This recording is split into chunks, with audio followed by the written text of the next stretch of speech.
iyadoo maalmihii u dambeeyay bulshada Caabudwaaq ay isla dhexmarayeen warar sheegayeen xubno ka tirsan al-shabaab ay soo galeen gudaha magaalada ayaa maantay qaybaha kala duwan ee bulshada waxa ay sameeyeen isu soo bax ay ku beeninayaan wararka sheegayeen xubno ka tirsan al-shabaab ay soo galeen magaalada Caabudwaaq odayaal dhalinyaro iyo haween isugu soo baxay garoonka Roobdaay ayaa sheegay inaysan jirin cid al-shabaab ka tirsan oo soo gashay gudaha magaalada iyagoona Xuseen warkaas uu yahay war aan sal iyo raad toona lahayn waa kuwaana kamida qaybihii kala duwanaa ee bulshada ee goobta isu soo baxa ka hadlay banaanbaxan ka jira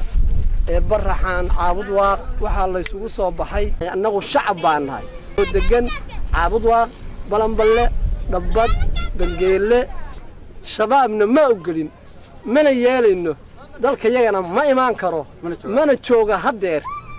nin dambiila ninna kuma haysano waxaan rabnaa ninkii aan dambi lahayn si xora inuu Soomaaliyana ku joogo Itoobiyana ku joogo socodkiisana ku socdo ku ganacsado intaasaan doonaynaa waxaan salaamaynaa oo soo dhaweynaynaa dawladaha caalamka oo la dirirahaya shabaab sida dawladaha Mareykanka Turkiga Ingiriiska iyo wixii la mid ah oo ayaguna ku taageeraya dawladaha Afrika kuwaasna waa soo dhaweynaynaa bacda salaam waxaan u soo banaanbaxnay oo ka banaanbaxnay wax lagu sheegay toddobaad ka hor Caabudwaaq oo beenoobay markii aan raadinay xogtooda rasmiga ah waxaan u banaanbaxnay oo ka banaanbaxnay waa inuu warkaas been yahay haddii ilaahay idmo oo wax la sheego iyo haddii wax la maqlaba markasta inaan ka wada socono sida dawladda Itoobiya tan Soomaaliya annaguna shacabkoodii nahay waxaan baahinaynaa inuu cadawgaas been noqday annaguna waxaan soo ogaanay inuu been noqday al-shabaab dooni mayno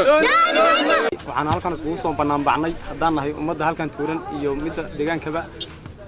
al-shabaab inaan annagu aan arag cid alle cidii doonaysa inay wax ka qabtaan aan soo dhaweynano baan isku soo banaanbaxnay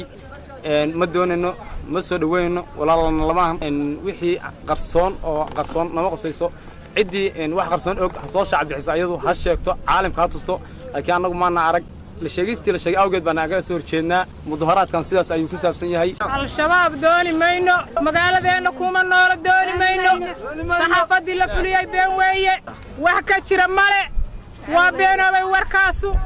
al-shabaab dooni mayno mana imaan laga mana helo ayala Cabdullaahi Jaamac telefishinka caalamiga ah ee Home Cable magaalada